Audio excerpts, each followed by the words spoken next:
Hello friend, मेरे टीमी blog में आपका स्वागत है। उम्मीद करते हैं आप लोग अच्छे होंगे, मस्त होंगे, स्वस्थ होंगे। और मेरे चैनल में आपका स्वागत है। आइए आप लोग को एक सॉन्ग सुना रहे हैं, अच्छा लगे तो कमेंट कीजिएगा। पुष्पा राणा जी का सॉन्ग है, बहुत पुराना, अपने समय में बहुत हिट रहा। गाना है, माता रानी का गाना है। नया नोहर अभी कनिया बाड़ू, मैहर जाए के कहे जिद कर ताड़ू। हमारो के डलबू गुरिया झूठो के झमेला में, गुरिया भुला जइबू थावे के मेला में, गुरिया भुला जइबू दशहरा के मेला में।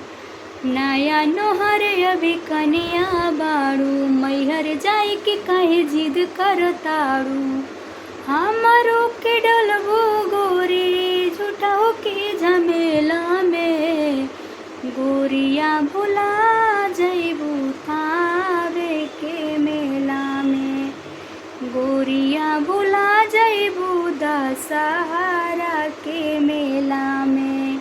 हाल के गवनवा भइले धीर तनिका धर, गावही के काली माई के पूजा पाठ कर।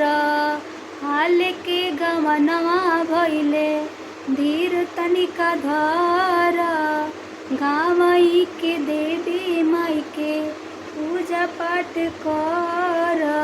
नया नोहर अभी कनिया बाड़ू, मैहर जाए के कहे जिद कर ताड़ू।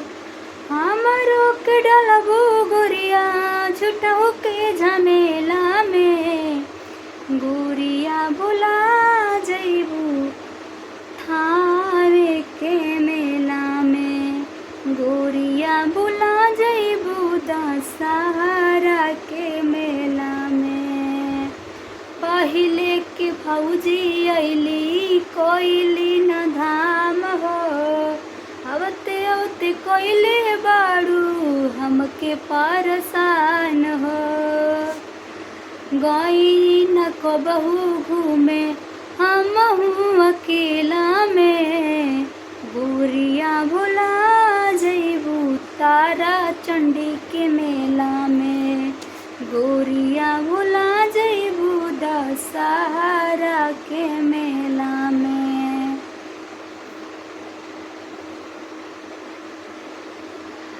नया नोहर अभी कनिया बाड़ू, नहीं मैहर जाए के कहे जिद कर ताड़ू।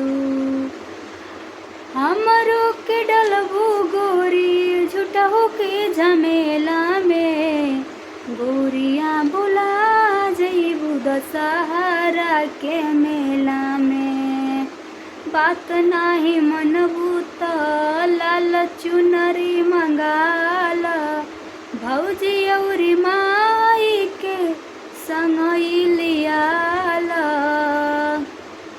नया नोहर अभी कनिया बाड़ू, मैहर जाए के कहे जिद कर ताड़ू। लगही के लाइल बानी तोहरा के डोला में, गुरिया भुला जइबू थावे के मेला में, गुरिया भुला जइबू दशहरा के मेला में। अच्छा लगे तो कमेंट कीजिएगा, सब्सक्राइब कीजिएगा, शेयर कीजिएगा, लाइक कीजिएगा। कोशिश किए हैं, कोशिश करने वाले की हार नहीं होती।